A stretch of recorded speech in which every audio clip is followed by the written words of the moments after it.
Because of one man's disobedience, you lost the dominion. But because of one man's obedience, you can reign in your life like a king.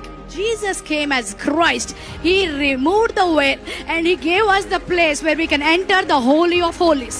కానీ యేసు ఎప్పుడైతే క్రీస్తుగా వచ్చి ఉన్నాడో మరి తెరను చించి ఆ మనల్ని అతి పరిశుద్ధ స్థలములోనికి ప్రవేశింపచేసి ఉన్నాడు. In this New Testament we don't need prophets to hear the voice of God. చూడండి, దేవుని యొక్క స్వరము వినుటకు ప్రవక్తలు అవసరం లేదు. In the New Testament we don't need high priest to go into the Holy of the Holies. We can stand in his presence and call him Abba Father.